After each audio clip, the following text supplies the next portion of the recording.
Bonjour à tous, notre invité aujourd'hui, c'est l'humoriste Artus. Bonjour Artus. Bonjour. On vous retrouve dans une comédie-théâtre western, c'est un peu un mélange de tout ça. Comment est née l'idée? L'idée, elle est venue du constat simple qu'il n'y avait pas de trop de pièces de western sur scène. Donc voilà, déjà l'envie de faire ça. Et puis surtout l'envie, après 4 ans de one-man show, de jouer avec les copains, de partager la scène avec eux et de partir sur un spectacle bien débile. Justement, c'est un spectacle assez original. On en voit très très très peu en France ou en Belgique. Quand j'ai vu l'idée apparaître, je me suis dit, c'est osé. C'est quand même gonflé de faire ça. Est-ce que vous vous êtes dit, je prends quand même un risque que les gens, peut-être ça les intéresse pas ou qu'ils viennent pas, c'est assez différent du one-man show.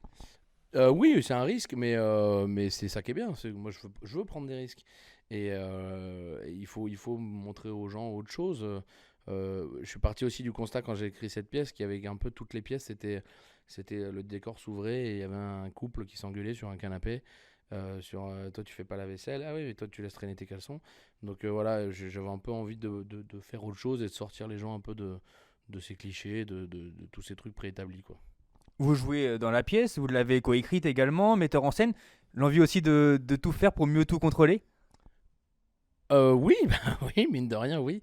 Non, mais l'envie de tout faire parce que c'est mon projet en fait, c'est mon bébé. Donc quand on accouche d'un bébé, on a envie de l'habiller, on a envie de le nourrir, on a envie de le promener, et voilà. Donc là, c'était un peu ça.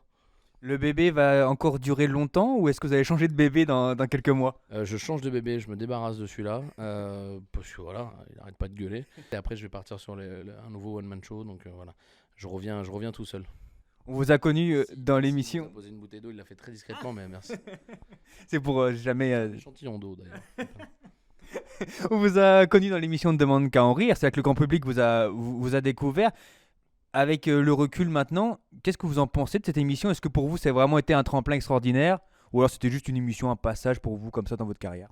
Oh ben non, ça serait pas respectueux et ça serait un peu craché dans la soupe de dire que c'était pas bien. Moi, c'est l'émission qui m'a présenté au grand public et puis ça a été un super accélérateur aussi de carrière. Je pense que grâce à cette émission que j'ai fait pendant 2 ans et demi, 3 ans, je pense que j'ai gagné peut-être 10 ans de carrière. Donc non, c'est cool.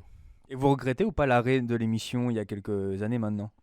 Je le regrette pour les nouveaux humoristes qui arrivent, pour les nouvelles générations, parce que pour moi, de toute façon, il y a un moment où je serai parti, parce qu'il y a un moment où il faut passer à autre chose. Mais en tout cas, je regrette parce que aujourd'hui, c'est plus compliqué pour les jeunes qui arrivent.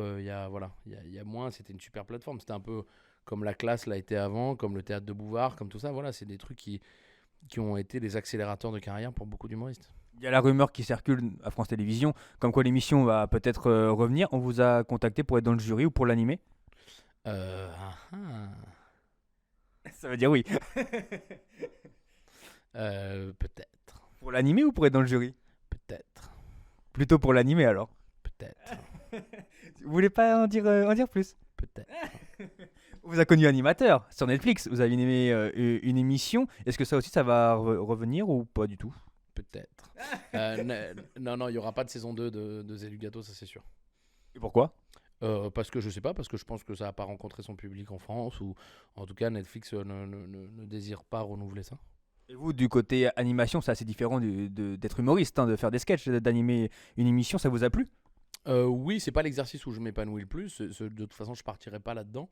Voilà, là, je suis plus en ce moment sur le cinéma, la fiction, tout ça, que sur la présentation. On m'a proposé beaucoup de choses en présentation. Il y en a peu que j'ai fait, que j'ai accepté. Donc, ça va continuer comme ça pour l'instant. Donc c'était dans le côté jury, dans Demande qu'à en rire, et pas dans le côté animation. Je sais pas, peut-être. Selon ce que vous dites, c'est à peu près ça normalement. Bah, comme quoi, vous déduisez mal les choses. Ah, c'est animateur alors. Non, pour être tout à fait honnête, je sais même plus ce qu'on m'a proposé. Mais non, je crois que c'était le présenter. Mais c'était il y a longtemps. Je pense que, honnêtement, sans vouloir, je pense que le projet n'existe plus. Donc peut-être que je me trompe, mais voilà, je pense pas. Du côté de vos projets, justement, le cinéma, vous venez de dire, c'est quoi? C'est des films qui vont arriver? Oui, il y a 3 films là qui vont sortir bientôt. Il y a le nouveau film de Keiron qui s'appelle Brutus contre César. Il y a Pourri gâté que j'ai tourné avec Gérard Jugnot qui va sortir à la fin de l'été. Et il y a un film avec Franck Dubosc et Alexandra Lamy qui s'appelle Le sens de la famille. Merci beaucoup, Artus. Merci à vous.